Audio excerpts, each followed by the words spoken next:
Il borde nos routes, trône au centre de nos villages et peuple nos campagnes.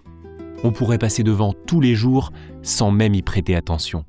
Pourtant, chaque calvaire est un morceau de notre histoire, un témoignage de foi qui a traversé le temps pour s'adresser à nous.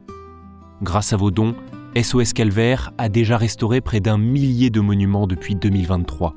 Pour voir les calvaires refleurir partout en France, faites un don à SOS Calvaire sur www.soscalvaire.org.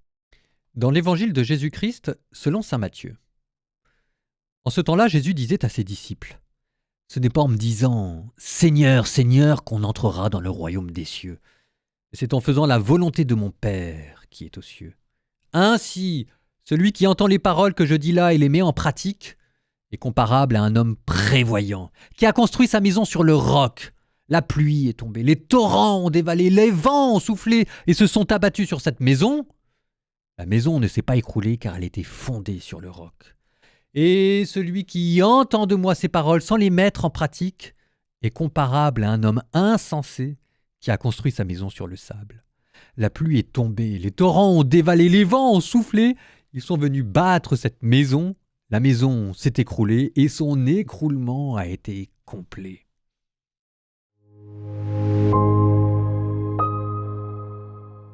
Ah bah voilà, là on est retourné dans l'avant, là, avec une belle exhortation. La maison construite sur le sable, la maison construite sur le roc. Messieurs, dames, choisissez votre camp. Aujourd'hui, en guise de commentaire, un peu d'exégèse parce que ça c'est intéressant.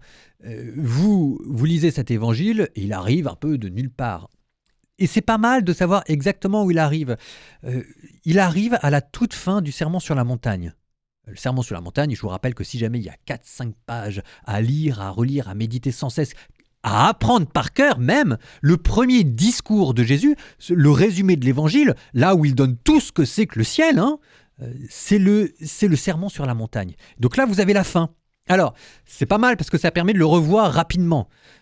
Donc au début, par exemple, vous aviez les béatitudes. Bon, ça, tout le monde connaît quand même, enfin ou presque, bienheureux les cœurs purs car ils verront Dieu. Ça, c'est le début du Sermon sur la montagne. Et la fin, c'est maintenant, il ne suffit pas d'y dire, il faut aussi y faire la maison fondée sur le roc, la maison fondée sur le sable, l'exhortation finale. Donc vous voyez, c'est déjà, quand ça commence par les béatitudes et que ça termine par cette parabole célébrissime, ça vous montre la hauteur du Sermon sur la montagne. Au milieu du Sermon sur la montagne, vous avez le Notre Père. Excusez-moi du peu, Vous avez le Notre Père et qui fait partie d'un triptyque qu'on appelle le jeûne, la prière, l'aumône. Donc c'est là où on vous dit qu'il y a 3 piliers dans la pratique chrétienne, le jeûne, la prière, l'aumône, et la plus importante c'est la prière, et au milieu de la prière, Jésus vous donne le Notre Père. Vous voyez que là, mine de rien, je suis en train de vous apprendre comment est structuré le sermon sur la montagne, ça remet un peu d'ordre dans votre tête, et vous, ça vous donnera envie d'y retourner. Et avant, vous avez une première partie, et après vous avez une deuxième partie. Donc ça fait béatitude, première partie, jeûne, aumône, prière, à l'intérieur de la prière, le Notre Père. Tout le monde me suit ? Dernière partie, exhortation finale avec la parabole que vous venez d'entendre. Bon, on va pas refaire tout dans l'ensemble, mais par exemple dans la première partie, c'est là où vous avez les fameuses phrases.